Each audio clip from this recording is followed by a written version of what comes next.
When you say you're compensating people, it means you're accepting responsibility. So the state has called itself guilty.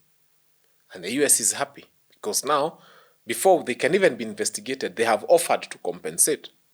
Do you compensate if you're not guilty? No.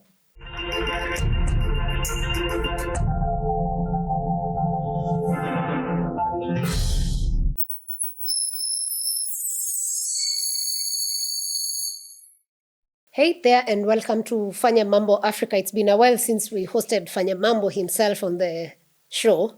Where have you been? I've been up and about, still fighting for our country, Kenya, still saying those things that Kenyans need to hear. Yes, so I've been building the nation. Building the nation. Yeah. Karibu sana, we missed you here. Thank you. I'm happy to have been missed.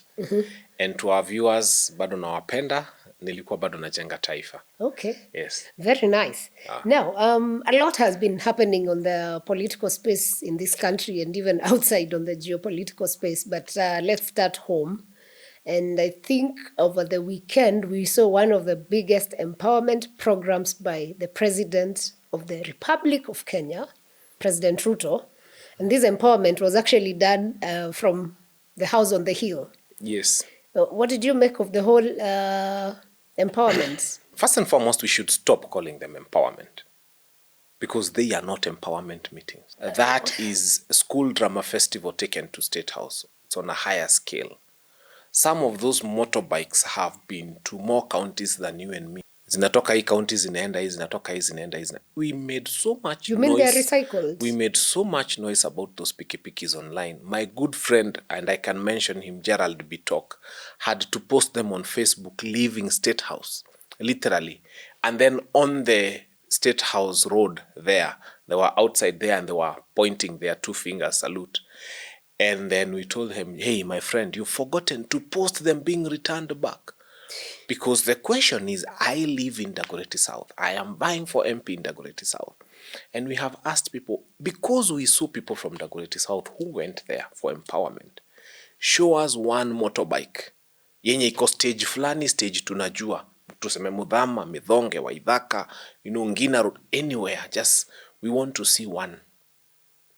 And that's where the problem arises. I think they disappeared like a sneeze in the air. You haven't They seen are one? nowhere. Have you seen one? If there's anybody who's seen one, Kenyans are saying on social media everywhere, we want to see one of those motorbikes that was involved at the empowerment at State House. Kwa stage fulani ya Nduthi, a stage we know. We want to come and touch it. That's the only thing Kenyans are asking for. So you don't trust that they were offered to the people genuinely for... We are not refusing to trust. We are just saying, even in the Bible, there was the non-believer who wanted to touch Jesus and touch his ribs and touch his hands. That's what we are. We are just saying we are like the person in the Bible who has to touch and feel and see. And we are yet to touch and feel and see. That is why Kenyans have a problem. The sewing machines. Tunatafuta machine moja tu inashona manguo za mtu mahali. Tumetafuta hii Kenya na waomba Kenya watusaidie kutafuta. That can be seen and felt and touched and ridden. Hata mimi ikinibeba I can take a selfie on it. Now, when you look at what the president is doing vis-a-vis the needs of the nation, is this how we address the needs of the people in terms of unemployment? Because his idea of empowering is that then we have people getting into the job space. Or what is your idea? It is terrible. The reason they did it at State House was simply because they cannot do it anywhere within Nairobi. Why? If they came to Dagoretti South, people are saying we are waiting. And when they come, it's our taxpayers' money. How do you choose who to give a bike and who not to give a bike? So Kenyans would have taken the bikes. And they would not have been enough for everybody.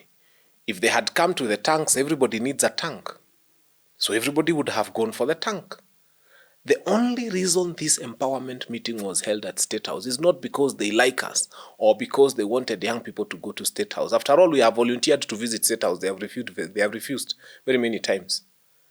It was held at State House because they know the model they are using is wrong. It's discriminatory. It explains, our members of county assembly, wale wamekalia viti, na the MPs who have been elected on UDA are the ones who were selecting the people who will go to State House. So on what criteria were they being selected? You are supporting this criminal regime. That's how they were being selected. So you are an apologist for your MCA or an apologist for your member of parliament. So you are selected to go to State House. So the manner, the shape and form in which those people were selected first was mysterious, it was bad, and it was discriminatory on the people. Okay? Well, State House is a public place, so it should have been opened up to people. But now they choose the people who come and sing their MP song. And now those people are taken to State House, and then you're supposed to ideally give them the bikes, because they didn't live there with the bikes, they didn't live there with the sewing machines, they didn't live there with anything apart from, I hear, the fare that they had been promised. No, walikataa pia kunywa soda. The model is wrong. I'll tell you this. I don't know why in this country nobody has ever thought that a master's holder or a degree holder needs empowerment. A nation that is about to thrive does not focus on empowering those who are at the bottom. It focuses on thinking, if you get a degree holder, if you get a master's holder, they've been trained with managerial skills. They will tell you, I want to run an IT firm. When you hear the word farm, it means it's going to occupy space, it's going to pay rent. You know, when you empower a bodaboda guy, it's not bad, but it's just him. When you empower a skilled person, like somebody who wants to open an IT firm or a media outfit, now what you've done is you've created employment for 10, 20, 30 people. A master's holder in IT, for example, will open a firm where they'll need cleaners, it will need plumbers, it will need drivers, it will need all sorts of things. For me, empowerment should have started at the middle level. It should have started from the point of us asking ourselves, at what point do we say that the learned need a hand? Nobody has ever thought of middle class as people who need assistance. Nobody has ever thought of the learned as people who need assistance. And the minute you empower those ones, they carry with them so many people. They employ, they do all sorts of things. But right now, we have a republic that thinks in a very stupid way. And also, to make you understand this, in a constituency like Dagoretti South, where I come from, we have a water problem. And then you have somebody, I don't know what kind of thinking is that, imagining that giving tanks to the people is the solution. If you give 100 tanks... It is a sort of a solution. No, maybe not for a lot of people. Because it is not sustainable. You know, kuna mtu anaweza soma. Ukifika class 8 ama class 3 kama wengine najua huko, they talk about development.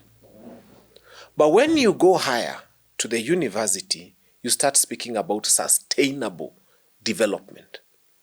The word sustainable coming before the word development will only come from somebody who's seen the doors of university. What does sustainable development mean? If I come and give you a tank, that is development. It ends there. It's rubbish. If I come and pipe water to you, that is sustainable development. Why? Because tomorrow morning we can meter that water. There will be a person to read the meter. There is now a whole system created of billing. That is sustainable. That at the Nairobi County, maybe in water and sewerage services, now you have a billing department. Do you know how many people it's going to employ? You have a department that is dealing with disconnection of those who have not paid. You have a department that is that is sustainable development. When you allow the brains of Standard 3, Standard 2, Standard 1, and Standard 4 to run this nation in terms of development, they will give you development, but it is rubbish development. When you allow the graduates to give you development, they put the word sustainable before the word development. And you now start seeing things that look like they have a tomorrow. That is why, like now, one tank is about 50,000 shillings. That's a 10,000 liter tank.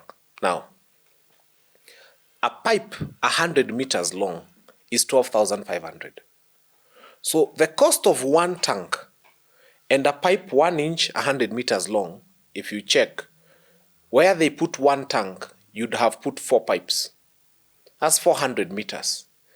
Imagine Nairobi with its congestion, 400 meters squared. How many families have you given water sustainably?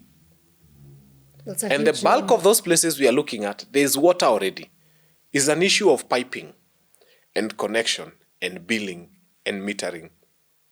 And it's a cycle you can repeat. Because now the government begins to earn revenue every month. And this person is happy to pay, just like we are happy to pay for electricity, because we are getting the benefits of electricity. So we are having what you're calling empowerment, but it's not empowerment. It's not sustainable. Now, already there's a flood of Bodabodas. You find a guy who holds a degree, a guy who holds a master, and he's a rider, and I have found several. And then you decide to buy him a motorbike, again because you saw him riding. You're being foolish. This person is trying to survive. They are doing what they need to do to survive today. Yeah. But ideally, that's not where they should have been. So I think we need to do a needs assessment.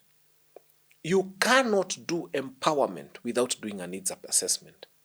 What we should have done is take the Kenya demographic survey and ask ourselves, how many people are standard 8? How many people are Form 4? How many people are degree holders? How many people are university? How many people have a master's? Now, when you create what you are calling an intervention for empowerment, watu wa standard 8 tutawapea mkokoteni. Watu wa Form 4, you'll do an intervention that works for them. The degree holders, you do an intervention that works for them. The master's holders, you come up with an intervention that works for them. But because the designers of this program, some of them are those primary school guys, and you know who they are, they will think that a mkokoteni is fit for everybody. A bodaboda and a swing machine is fit for everybody. And that is what they are parading at State House. Let me ask you, when during the campaigns, the president had so many charters. There was the women charter in the manifesto. There was the youth charter. A lot of them across the county, and counties actually. I think almost every county had a charter based on the needs, because they were talking to the people, asking what are the needs, then coming up with things that would be solutions. Where do you think then he lost the plot? Because that means it's already on there. The UDA portal has these charters. Why is it that then this has gone on a reverse mode? Instead of working with what we worked on with the charter, then now we are changing this and switching to empowerment. But that was deceit. They didn't believe in what they were doing. I mean, where was abductions in the charter? That's what they're implementing. More seriously, the cost of one new Subaru is close to 7-8 million shillings, if you didn't know. And we have many of them. When you see 10 Subarus following each other in Rongai to go and shoot people, or Kiserian when we had Maandamano, that's 70-80 million shillings following each other. How much in terms of development would that have done for people? So we have invested in the wrong places and the wrong spaces, instilling state fear in people and expecting them to just toe the line and do what the state wants them to do. So they don't have a manifesto. Nyinyi hamkuwa mnasikiza UDA vizuri, anybody who voted for UDA. They used to talk of a manifesto, but their main manifesto was hatupangwingwi. Now, hatupangwingwi can mean anything. It means we can do anything we want without being asked questions, because nobody arranges us. Hakuna mtu tupanga. That was the main manifesto. And I am not surprised that UDA is implementing their manifesto of hatupangwingwi. That's the only manifesto I know from them. So you're saying the paper manifesto was... There was no manifesto. The manifesto was hatupangwingwi. It exists on the website. And the way they are running their stuff, they are running that way. Hawapangwi. Wanajipanga, wanafanga mambo. They will just do what they want. Okay. The president said Kenya, this is the first time Kenya has a president who's a PhD holder with the courage of Jomo, I don't know what of Moi, the knowledge, the experience of Uhuru and Ruto combined, and now all this together plus the PhD, then he's able to reverse or rather fast track the development of the country. You don't agree with the president on that? Nobody ever doubted that the president was qualified. If qualifications was everything to make you a leader, William Ruto is qualified. But that's not enough. There is chapter 6 of the Constitution. He's bereft of that. Chapter 6 of our Constitution wanted that once you've had your PhD, you've had your political experience, you have been to school, you can speak English, you can speak Kiswahili, then you needed to have the software of a kind statesman, a loving human being, a person who abhors and fights against corruption, a person who protects public resources, a person who sees sanctity in human life. So if qualifications was everything, Everything. Any other person who qualifies, any other person who's been to the university qualifies. But that's not everything. We were looking for a person who will worry deeply when they hear a young person has been killed. We were looking for a person who would never send a Subaru to abduct young people. We were looking for a person who would never want to hear that we have lost any single life under the police watch. We were looking for a person who was not interested in the idea that a young girl can be shot when she's watching television and it is treated as business as usual. That is what we were looking for, an empathetic leader now with academic qualifications. But academic qualifications without empathy and without sympathy and without fatherhood and without the love of a nation inside of you, a robot can do that. How do you measure the love of a nation? I mean, the president every day says he's doing everything he's doing is for country. No. Love, You can measure. eCitizen has lost billions of shillings. Who's been prosecuted? Have you ever seen the state taking a deliberate effort to prosecute a person who is committing economic crimes other than the ones that they are calling terrorists? Ni kahawa law courts tu imejazwa wale vijana walirusha mawe kugonga hospitali. This is the irony. But we can't justify people hitting a hospital either way. Let me explain this to you. And I want this to sink very deeply in the minds of every Kenyan. A young person takes a stone and hits the glass of a hospital. That's a bad thing. It shouldn't be allowed. And that person is arrested and charged with terrorism. Fair enough. A politician steals all the money available for all the hospitals in the country through a horrible system called SHA. That man is not accused of terrorism. The reason this hospital cannot fix its one glass that was hit by one demonstrator who has been taken to Kahawa and charged with terrorism is because there is a state capture that has made sure that all our hospitals combined don't have money. So who is more terrible? The young man who threw a stone and hit one hospital window, or the politician who stole all the money available for all our hospitals combined? That is the guy who should be at Kahawa, being charged for economic terrorism. But he's free. If today there was maandamano, and two young people wakirusha mawe against police igonge NTSA, kwenye pesa inaingia hivi chaf, igonge to NTSA, they would seriously be accused of terrorism. They would actually have cash bills of 2 million each. But a guy comes and through the system sweeps the whole 15 billion collected by NTSA within a month or two. And that person is not an economic terrorist. That's an angel. That's a saint. So who has damaged NTSA more? The boy who threw the stone or the person who stole the coffers of NTSA? So let us be honest and fair. We have a nation that is run by the wrong people, and the standards for judging who the criminal is are with the wrong person. Is it then systematic because that wrong person won't take themselves to court? And if they are taken to court, then you know the process. You are actually a lawyer, so you understand the process better. I'll explain this to you. Today, the headlines are about DIG Langat. Oh, IPOA has cleared him. It is so fantastic that within a very short time, they have discovered they can work very quickly and clear Lagat. But the same IPOA, more than a year down the line, has not given us a good report about Rex Masai. They've not given us a good report about all the more than 60 young people who lost their lives in 2024. IPOA is now suddenly unable to investigate in good time. They don't have staff, they don't have the equipment, they don't have the goodwill because the young people died. IPOA, how comes that very quickly you've been able to resolve the issue of DIG Langat, but you've not been able to resolve the issue of the cop who shot a young person who was selling masks? May he rest in peace.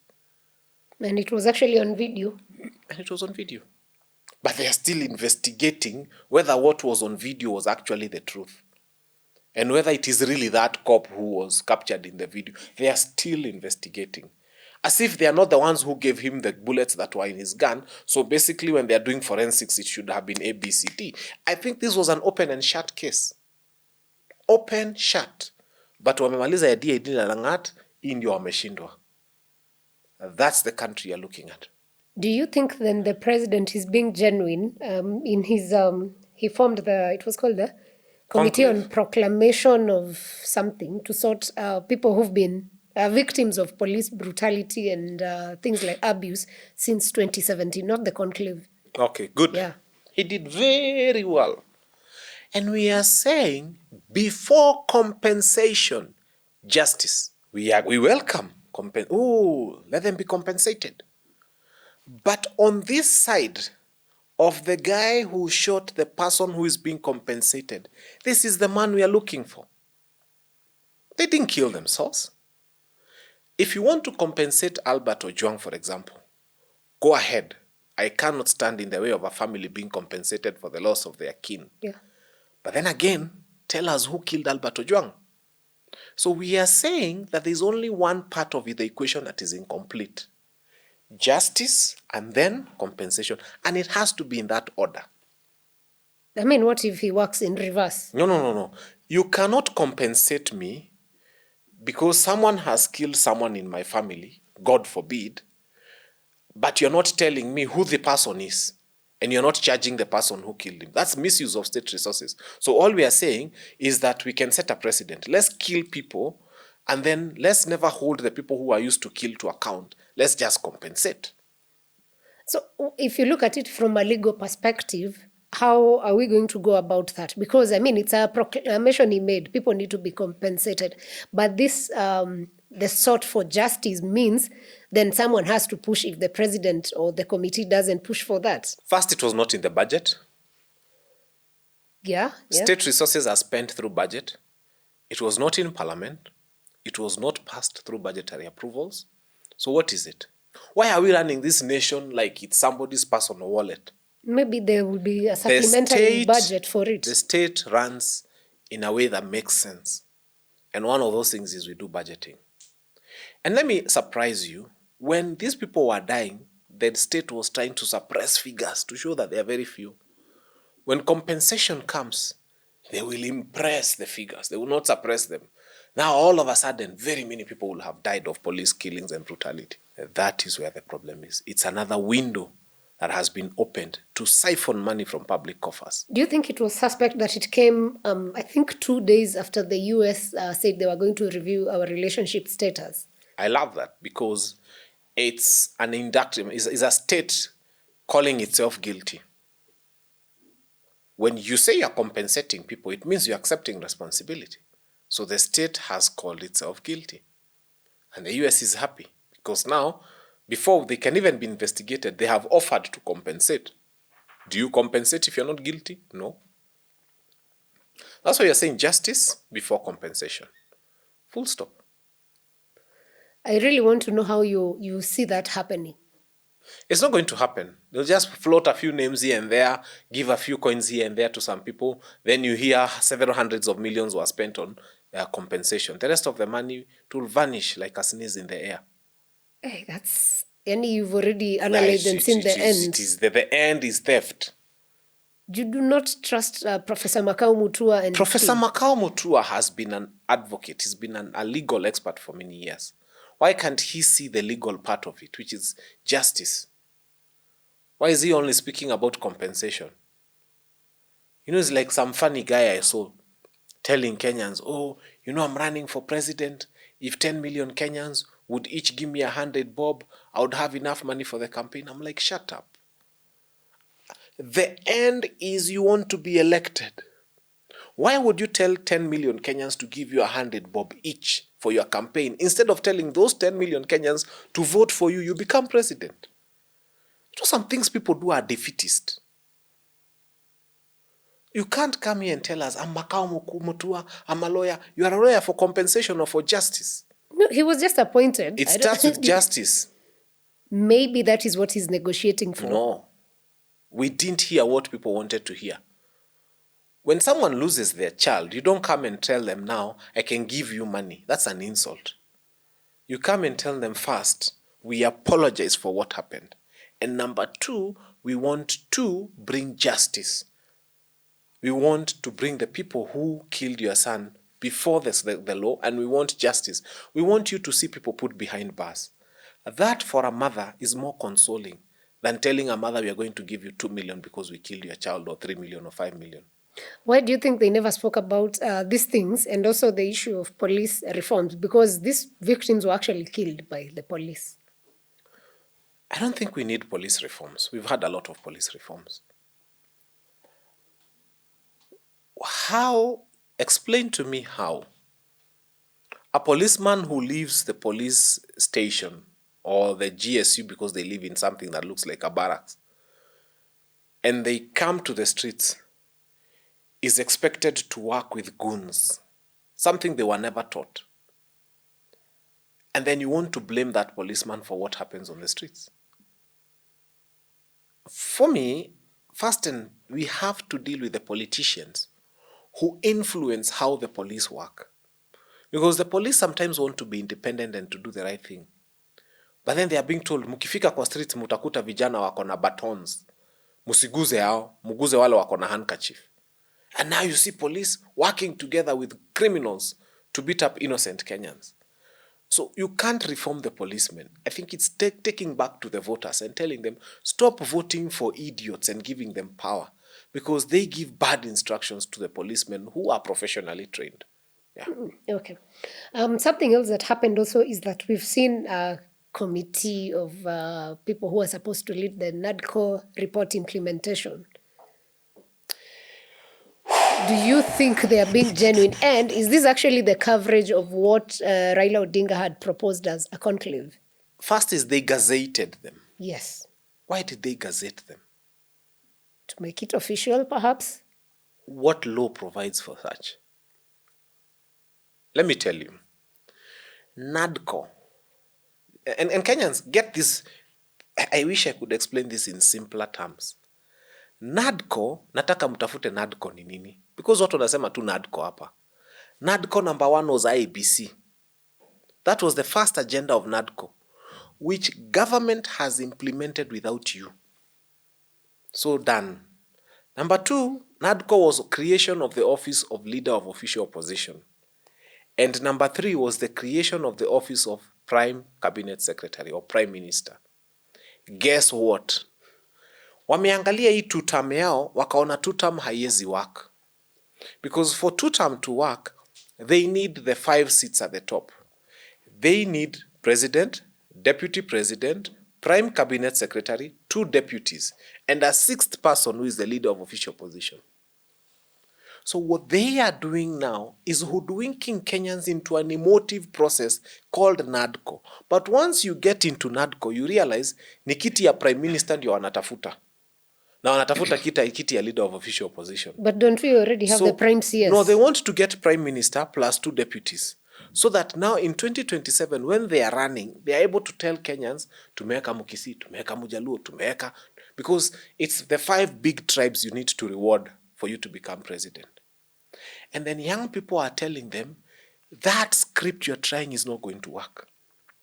And that's why, if you've listened to the president's men, and I'll say this without fear, they've been selling an anti-Gema narrative, an anti-Kikuyu narrative, saying it's the Kikuyus who are doing demonstrations, it's the Kikuyus.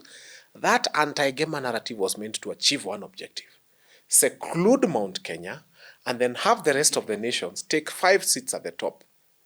And when you sell these 5 seats, and you put all these communities together, then you can get the presidency.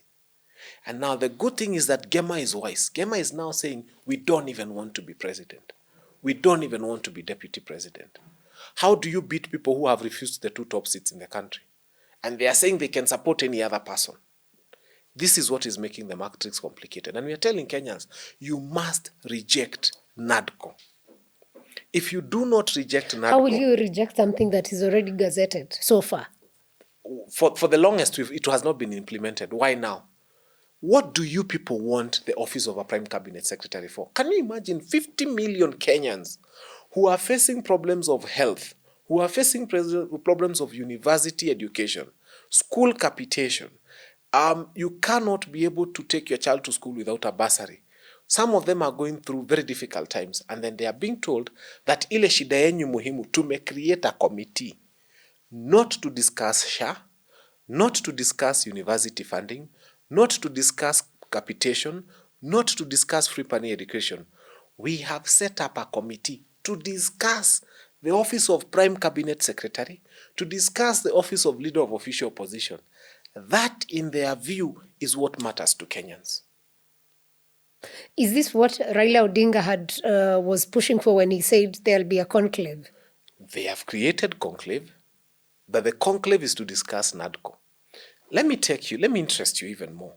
People are telling me, oh, Fanya Mambo, you're fighting everything, you're even fighting conclave. I told them, what did conclave say? They said they are creating something called a conclave to help them implement the 10-point agenda that they signed with UDA. Kenyans, hold it right there. Mimi sipigi Raila. I've always told people, because people think, oh, now you're fighting. No. Now, one of the items in the 10-point agenda is to stop abductions of young people. Now, Kenyans, let us imagine we are all stupid, and we are not. But let us just imagine we are all stupid. Why do we need a committee to discuss how government will stop Subarus from coming to our roads? Subaru ni zao, zinapakiwa kwa parking ya government. Zile bunduki wanabeba ni za serikali. Everything, the instructions they get. How do we, as raia, get into something called a conclave to discuss how government will stop putting money for fuel for Subarus to come and abduct people? So how do we fit in as Kenyans? Amuoni kama tunabeba ujinga? For the lack of a better word, tell me like I'm a primary school dropout. Muassume mimi sikuwahi soma, muanze kuni-explainia from zero how you and me and another person will sit down and help government to implement the 10-point agenda, and one of them is stopping abductions. How shall we stop Subarus from... Sisi ndio tuna control ama driver. Sisi ndio tunawaambia zikuje bila number plate. So it's nonsense. Then you move to the next point agenda on that conclave. They are saying they want that to help in implementation of devolution. If people elected a terrible governor, they have a terrible governor. There's no true way about it. Yes, it's terrible. Sai wako devolution conference, devolution conference. And you are going to Harambee to discuss whether you've put up roads in your constituency or your area as a governor. Kama hujafanya. If you failed, you failed. So let us, as Kenyans, not entertain the idea of a conclave. They are talking of inclusivity. That's one of the ideas in the 10-point agenda. Now, you are the appointing authority. You are the president. You go to the energy sector. You appoint people who can literally sit in the board and speak their mother tongue, all of them. The top leaders in the energy sector. And then you tell us to sit with you and help you on include. Where do we appoint our watu? Inclusivity in the civil service can only happen when the people at the top appoint people on a manner that is reflective of the nation. Nyinyi mumeamua hamutafutumia hiyo, mumeemploy vibaya. Alafu mnatuambia tutengeneze conclave to discuss how you who is appointing will appoint the right people. So sasa, even the constitution, as the citizens, it's already gazetted. Then what? Like even the constitution, what is within our power? Even the constitution of those 5 people who are within that conclave is not inclusive. It's not reflective of the country. So you create something exclusive to discuss inclusivity. And then you wonder why inclusivity is not happening, and you wonder why we are rejecting it. As a country, we are just telling you, this is your skunk, keep your skunk. And stop wasting our money on the wrong things. None of us today cares about the leader of official opposition. None of us cares about a prime cabinet secretary. But all of us are in a WhatsApp group, even you, anybody seated at home that is raising money for a hospital bill. Speaking of which, I saw last week there was a complaint that civil servants' money has not been credited for SHA. And those are civil servants. So now they're supposed to pay cash, which perhaps a lot of other citizens have been doing. Now. And Duale says it is actually functioning. I like speaking to the person of Aden Duale. I saw him open another war with one of the media houses. Yeah, yeah. And he was fighting them, and he's telling them they can turn themselves into a hospital. That is arrogance. That is wrong. It shouldn't have happened. And I mean, President William Ruto, I want you to look at your cabinet secretary, Aden Duale. And I want you to look at the outfit of the media house he was fighting. And ask yourself, who of the two is of benefit to you? And maybe how many people they treat. The cabinet secretary you have in Aden Duale consumes from this administration. He gets a salary, he gets bodyguards, he consumes, period. That media outfit generates employment. They generate revenue. They generate taxes. In fact, it has employed so many people that those so many people are paying for that SHA. Including it, they run a hospital, not the media house, but they run a very big hospital. Yes. They run a university, so they interact even with SHA and these other university model. Yeah. They run schools. They run a bank, by the way.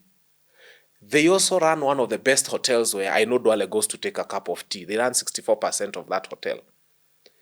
And guess what? So to the president, the Aga Khan as an outfit is 15 billion times more profitable to Kenya than Aden Duale.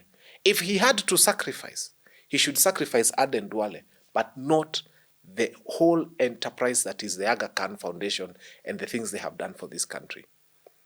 I have seen them sometimes even run eye clinics. I have seen them run things to help the community. I have not seen Aden Duale wake up one day and do something that would help any Kenyan. I haven't. Hata kwao akuje tu aseme, I'm doing a medical camp. So why do you want to fight an outfit that has done so well for this country and leave a minister who, other than benefiting from the nation, has brought nothing? So civil servants are at pains because their money is being deducted. It's actually theft. How do you define a thief? Obtaining money by false pretenses is a criminal offense in this country. How do you come and tell people that if I deduct this amount of money from you, I'll give you medical cover? And then when they fall sick, you refuse to give them. And then you tell them that is obtaining money by false pretenses. And that's what I was telling my good friend Bishop Oginde. Bishop Oginde, stop telling us you're fighting corruption. Corruption is when someone comes and takes money from civil servants and tells them that they are going to pay for them, and then when the civil servants go to hospital, they are told to pay directly. That right there is corruption. So Bishop Oginde, unaombea corruption or kwa nini? But I don't know if praying for corruption is a response. And by the way, it's good I plugged this one here because at least I have spoken. I think teachers are going through it with their insurance and the SHA drama and the police. And these are people who give to the country, not like we don't give, but we know teachers and cops give to the nation. Yes. And maybe, I don't know, but their SHA needs to work also. I feel for teachers. I know teacher, hakuna mshahara inakuanga imebarikiwa kama ya mwalimu. Na walisema wameongezewa, kumbe kuna watu wameongezewa 36 bob, 64. Si hata kuna coin ya 64 bob. It was easier for this economy to have a coin for that kind. You're dealing with a criminal enterprise that is calling itself government. Because how do you steal from your own people, surely? How do you steal from teachers? How do you obtain money by false pretenses? How do you do the things that you're doing and sleep and wake up in the morning and face people and tell them that I am a leader? I would resign in the morning. It's a terrible, terrible space to be in. Yeah, and teachers, which I don't know if you saw that clip of that teacher who faced the CS, prime CS, saying how much of the SHA does not work for them and making an outcry for teachers. Because, I mean... No, someone has to do it. I've always said that someone has to speak. Someone has to raise their voice. And we were telling them, stop all this empowerment nonsense and hula bone. Just make systems work. If SHA is working, if university funding model is working, surely if the whole systems that are supposed to work are working, including capitation to schools, there would be much less war against this government. And with the capitation, I actually saw the Catholic, I think, Teachers something association had a meeting, and again the Nairobi Archbishop Anyolo raised an issue about capitation for schools. Because they have they run several schools also as well as hospitals. I have spoken in depth and at length about the Catholic Church. The Catholic Church runs 30% of our education sector. From primary schools to high schools to universities, I have given a detailed analysis of what they do. The Catholic Church interacts with SHA more than very many other people. Yeah. They interact with university funding model to the tune of 30%, with the school funding models to the tune of 30%, because they run 30% of our schools and they run 32% of our hospitals. Yes, they do. That's huge, 32%. They have 69 big hospitals. Hospitali kubwa kama Mata. They have about 117 healthcare centers. In total, the Catholic Church runs close to 1,000 medical facilities in this country. They are in charge of 32%. So when you hear the government owes medical facilities, they owe the Catholic Church to the tune of 32%.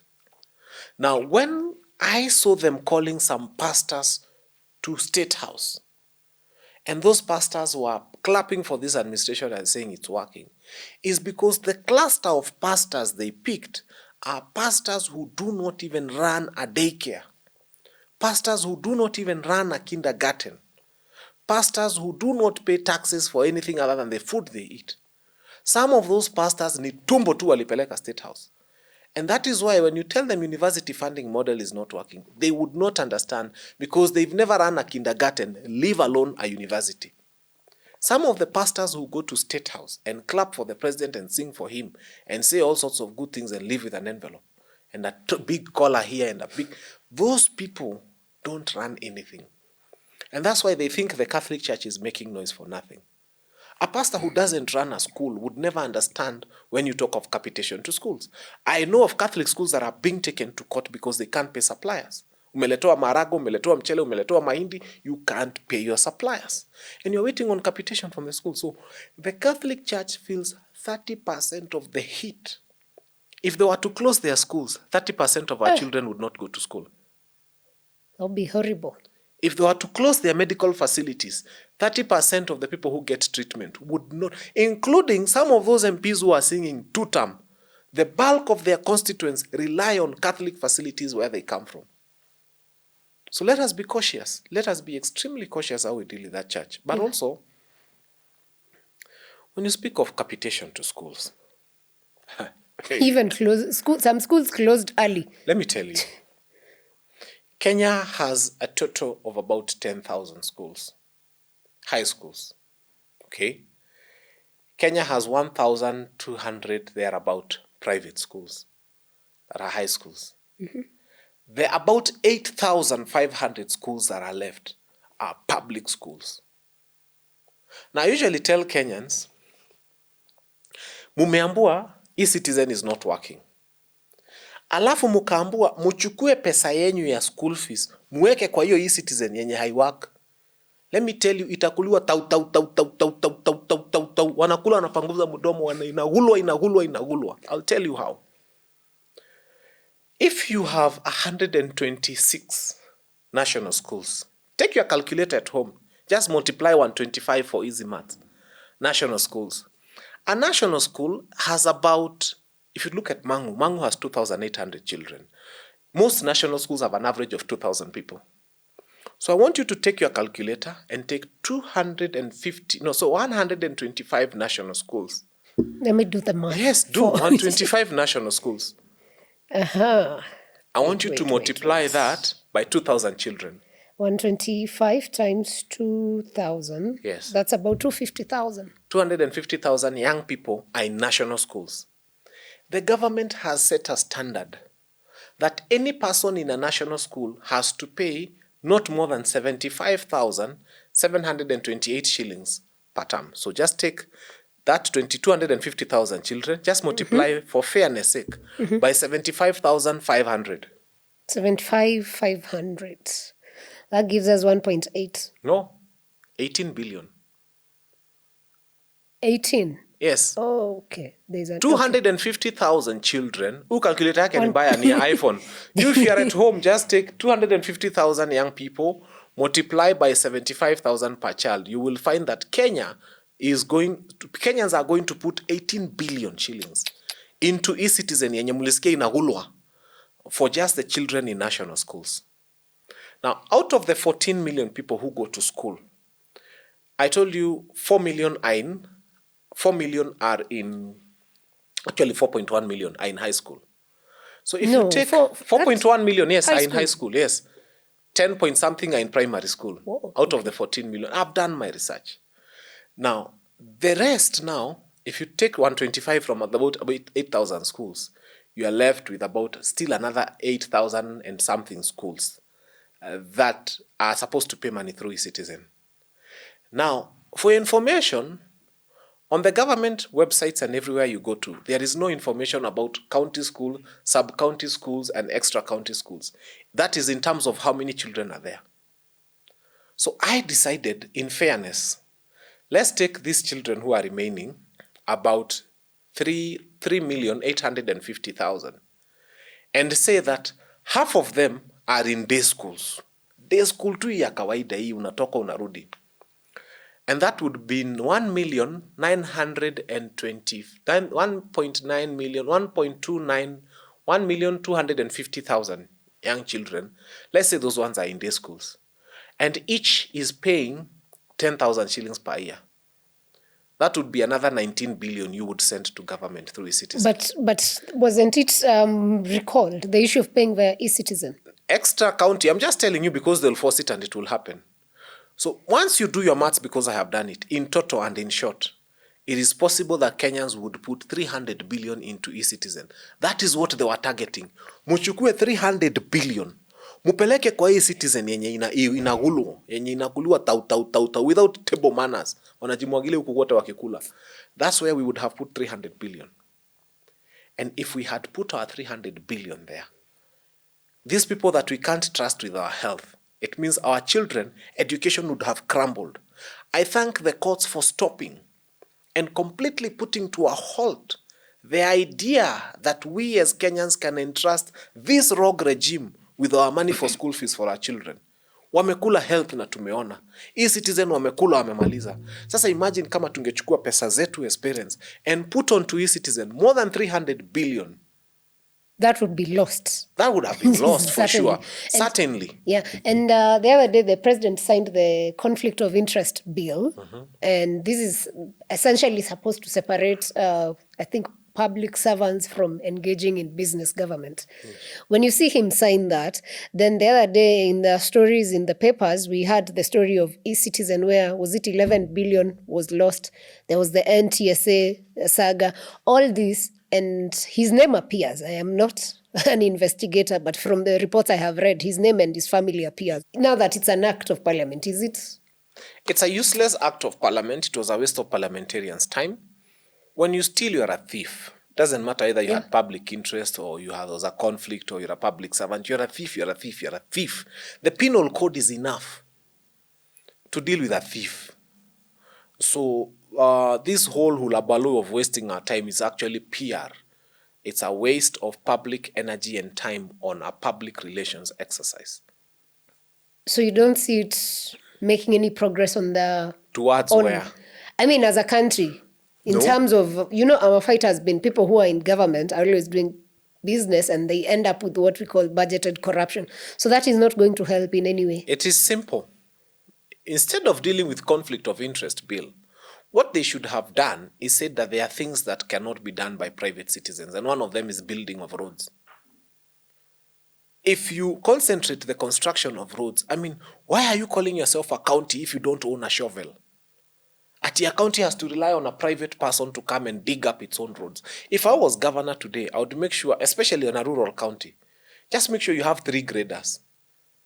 So that on a daily basis, unauliza leo uligurumisha grader, ulitengeneza barabara gani. Some of the roads that are terrible in the whole of this country just need a grader with fuel. And you know what? We have drivers who are permanent and pensionable. And their job description is to drive a county grader or operate a county grader. Full stop. So some of the nonsense, think of any county, hata maybe your rural county where you come from. What those roads need is a grader na ile kitu ingine mzito ya kubonda inaitwa roller. That's all. You have a grader moving and a roller following it. We can actually do all our roads in this country if each governor had common sense operating inside their head. What? Get a grader, get a roller, and then get these people every morning. Unaangalia how many kilometers of road have you covered and where were you doing? What were you doing where you are? Okay. So these are the rubbish of going for a devolution conference in Homa Bay to say, ni upuzi. I want to ask you what you now that the devolution conference is happening, this is how many years later? I think 15 years? Yes. No, since 2013. Actually, since 2012, yes. This is 12 or 11 years. Yeah. What would you say have been the achievements of this devolution and any value addition nationally to the country? It's devil illusion. It's not devolution. I mean, what do you think is top on their agenda actually? Just eating our money in Homa Bay. What is the Muranga governor doing in Homa Bay? What is the governor of Kisii doing in Homa Bay? What roads are they building in Homa Bay? If you're benchmarking with a governor, what would have stopped these people from doing a Zoom? The 47 governors to just have a conversation. Waeke a Zoom, 47 people. It's rubbish. It's a total waste of resources. If today you run a market or you sell shoes in Gikomba and you want to know how your friend in Kamukonji is doing, do you usually go to Kamukonji or have a conference of shoe sellers in this country? They usually call each other. Kwani wewe unapata wapi? Unapata na bei gani? Zako unapitishia Uganda ama unapitishia Somalia? Those are the conversations they have and they have them on phone. Why are we putting all those stomachs in Homa Bay to just go and eat our money tau there and do nothing? No, and they're growing the economy of Homa Bay also. Speak a lot of English. We had never elected our governors to go and grow the economy of Homa Bay. If there's any governor who vied and promised the people of Homa Bay to build the economy of Homa Bay, it was the governor for Homa Bay. Governor wa Nyeri, unapeleka tumbo huko ikafanya nini? Governor wa every other place. Who told you that you had a mandate to build the economy of Homa Bay? We are stomaching so much nonsense for nothing. Okay. But it's a conference that should not be there because devolution is not going to work because people are meeting in Homa Bay. Devolution is going to work the day the governor, the senator, the MCAs, and all the elected MPs in that county will meet and say, this is what works for us. If I was seeing the governor of Kiambu, for example, meeting with all the elected MPs, all the MCAs, all the one senator, the women rep, everybody who's been elected within Kiambu, plus those who vied, and say, we are here to build Kiambu, that would make sense. That's a devolution conference that makes sense. But this other one, it's a waste of our money. Resources. And media time. Okay, to some politics. I hear your friend Rigathi Gachagua has been throwing bombs while in the US, citing that our president is funding Al-Shabaab and RSF and things like that. And because of his claims, then now the deputy president and I think the CS for internal security have said the moment he gets to Kenya, he needs to record a statement with the DCI over those claims and what he knows. Now, we wake up one morning and we see our head of state at KICC. Not, KICC. And the media is there. And they are having a conversation and shaking hands with the leader of RSF. The president was actually not at KICC. What were you looking at? It was the prime CS. Okay. So the prime CS is at KICC. And they are hosting RSF in this country. And the head of state says nothing. Who does the prime cabinet secretary represent? But fair enough. I think he went to State House. Good. Now he goes to State House. Because I have seen those photos of the two. So you want to sue Rigathi Gachagua for saying what? That the president was seen with the RSF leader. It was not photoshopped? I wish they were saying that President Ruto is working with RSF, and it isn't true. The problem is there are so many photos of him with those people. So many photos of Mbadi with those people. What do you want us to do?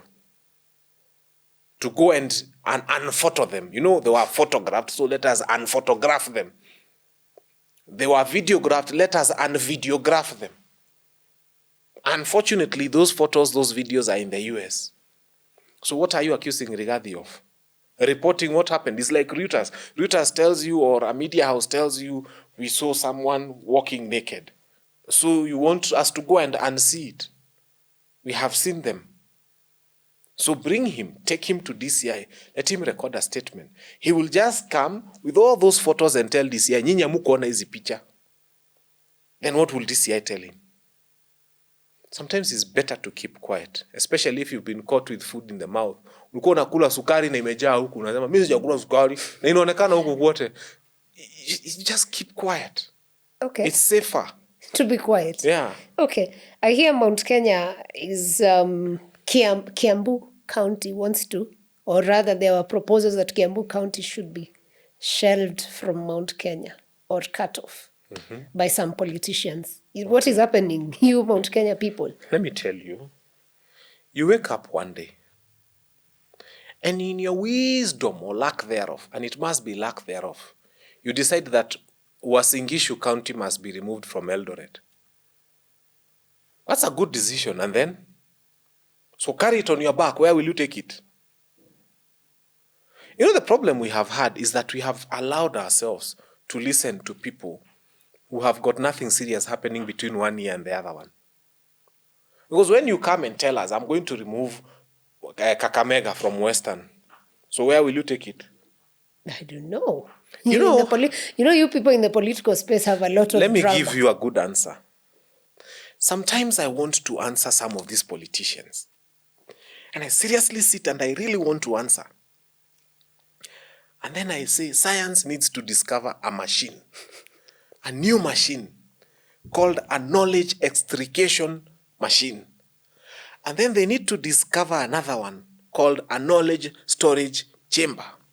So that when Fanya Mambo wants to answer some of these dimwits, I go and sit and close my eyes at the knowledge extrication machine, and they remove anything I studied from class 5. They remove all of it and put it in the knowledge storage chamber and cover. Then I'm empty enough to answer some of those people. And I'll still be 2 levels ahead of them. And then when I'm done answering them, I go and sit down. And they start now returning my brain. Anything I studied after class 5. Nasikia utamu ikirudi, and then I'm normal. But I cannot bring myself to answer some of those people. Not at my level. I try. I say, kuna mtu anaweza punguza akili ile. Anything I studied from class 5, itolewe tu iwekwe kwa container, ningoje. Sasa nijibu these dimwits, and then sasa irudishwe. Because we took into spaces of leadership men and women who did not deserve to be there.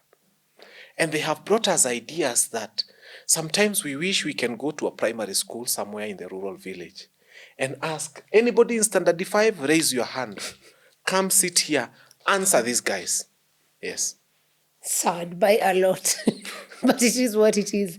Anyway, to some more exciting news. This country has a lot of sad stories oftentimes, but at least there's something good that has been happening. Harambee Stars have been beating... Yes. We are happy. People, including Morocco. Yes. And now we have a game on Sunday with Zambia, and I hear the amount promised by the president is going higher. Yes. By the way, you always say the president doesn't keep his promises. So far, he has kept the promise of rewarding these players. Yes. So far, they have 2.5 M. And I want them now to be given more. Now they are millionaires. I want them to be given more. Yeah. He promised 2.5, I think, on the next game. Yes. Yeah.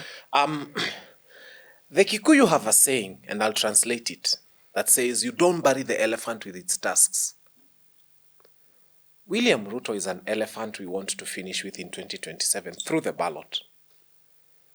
Lakini hizi tasks, they are very valuable. That's our money.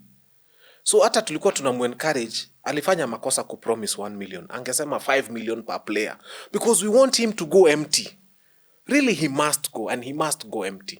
And because this money is going to our young people, and it's a Gen Z, whether the whole team is a Gen Z team, which is a good thing.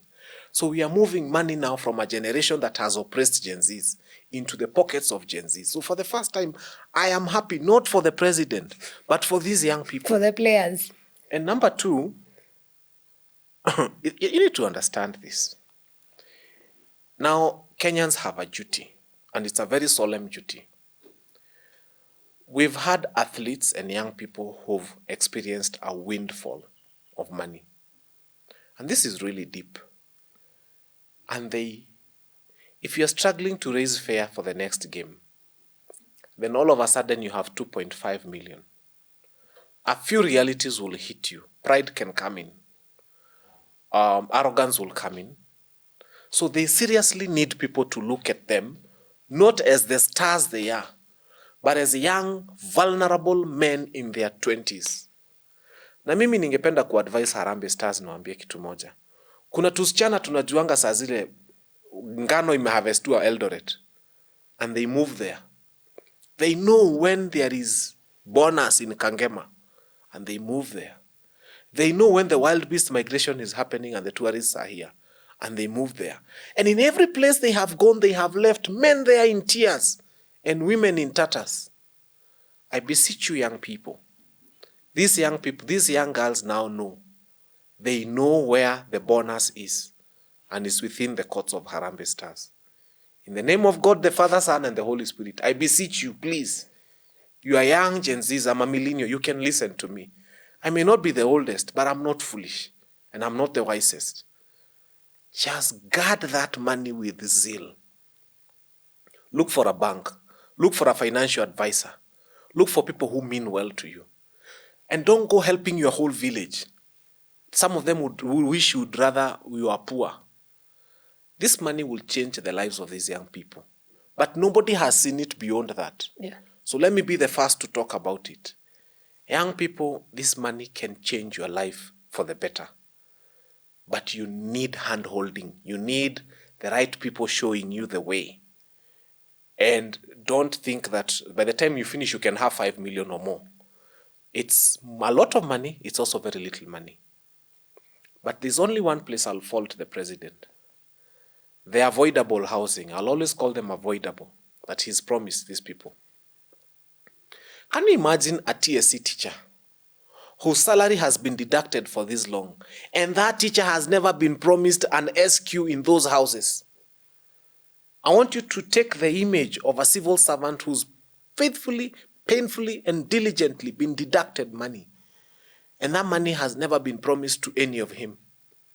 And then a young man goes and scores a goal, and he's told that he has automatically armed himself a house built on public land, built with public resources.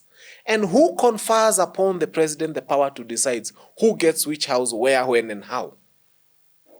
On that, I fault him. I would be happy that the young people got houses, but not in this manner. Wisdom would have asked that we ask the big companies in this country. They have always wanted their name on something. Yeah.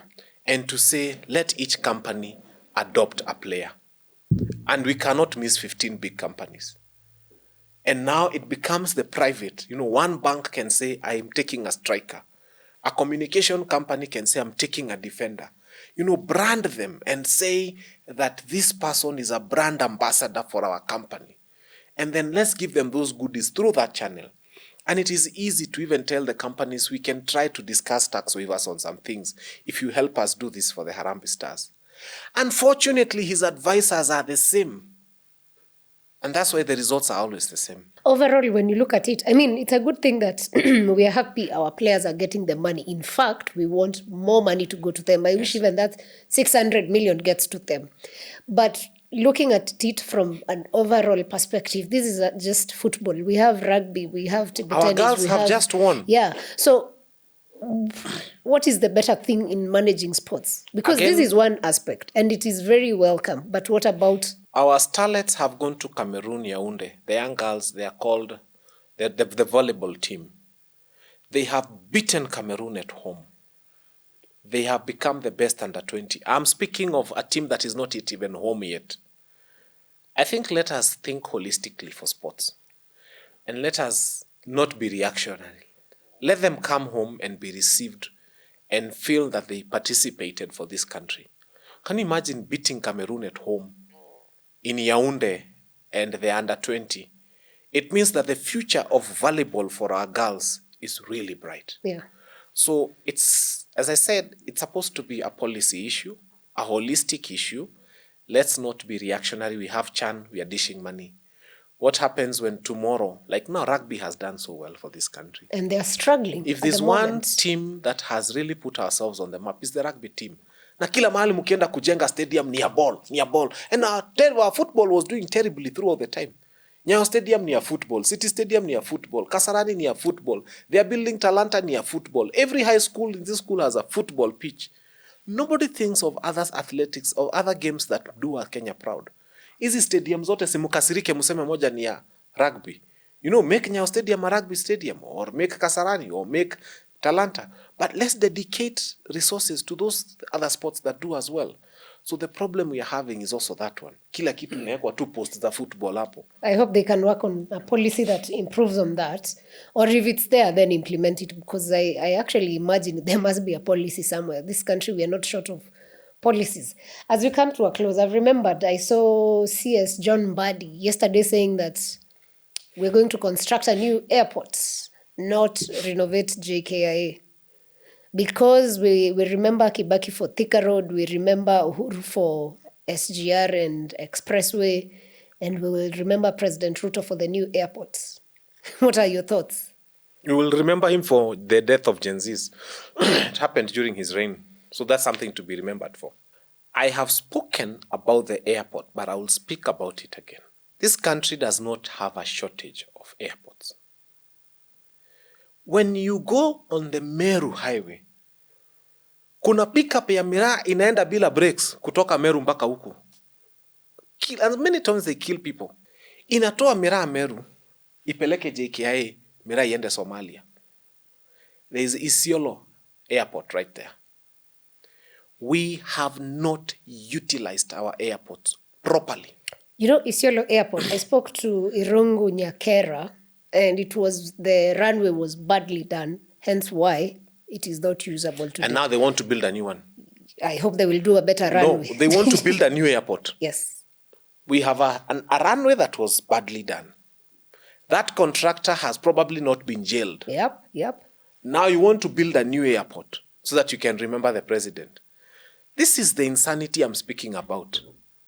If Isiolo International Airport was working, there's a lot of aircrafts that would land there that do not need JKIA. The Moi International Airport in Mombasa is underutilized. The Eldoret Airport is underutilized. If we just sit and first say that we are going to do optimization of how we use our airports, we'll realize that maybe for the next 10 years we don't need to build airports. We just need to plan around them. Miraa inatoka. Sometimes you see flowers leaving Naivasha for JKIA. If we had made Eldoret work, it would do that. So there's a lot of people, and I tell people, unajua watu wanafikirianga ati unatokanga hapa, unaona ndege inaenda Canada. If you know how, yesterday I spoke to a member of parliament who told me he was leaving Meru because he's going to the US. Whenever you see a flight leaving JKIA for the US, probably the number of people who've come from Nairobi are 5. Yeah. Kuna mtu alitoka Meru, kuna mtu alitoka Kisumu, kuna mtu alitoka. What we haven't done is, again, we haven't allowed common sense to permeate our airports, because plane ticket hainunuliwangi kama matatu. It's something you book over time. So if the people of Nyanza knew that there's one aircraft that leaves Nairobi for Dubai every once a week, anybody within that belt would plan for that at Eldoret. You would not need to come to Nairobi to take a flight to Dubai.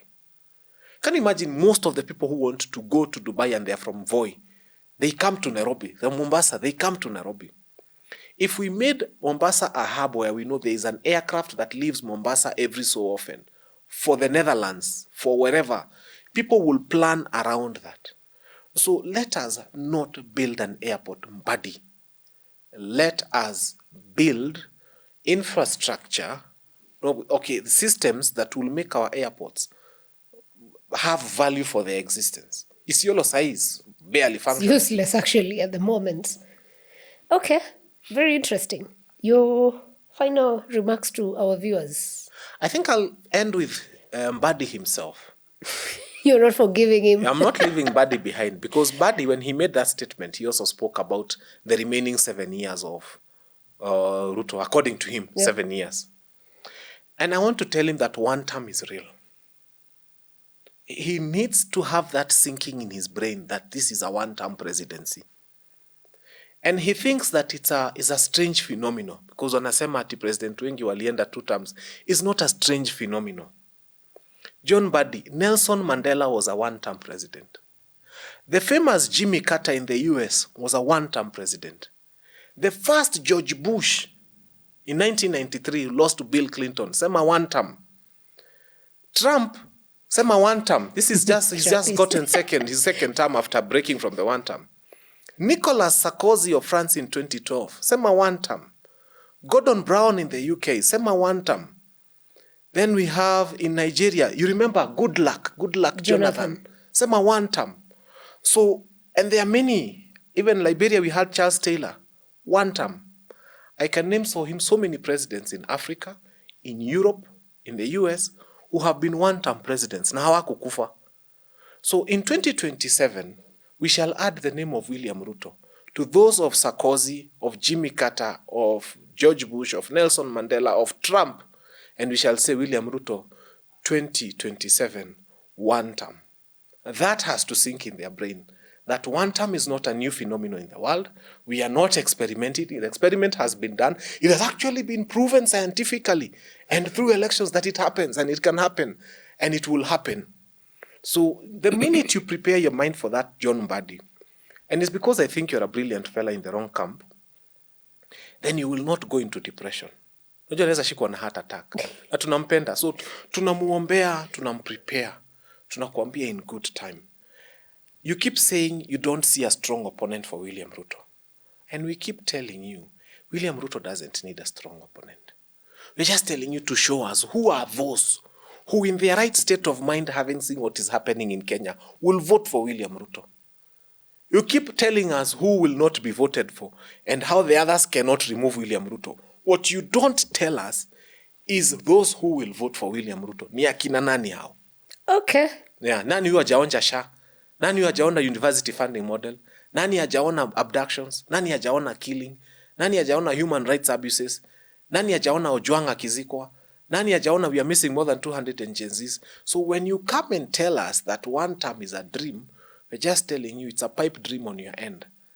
That we shall be adding a new name to the list of one terms in the world, and the world will move on.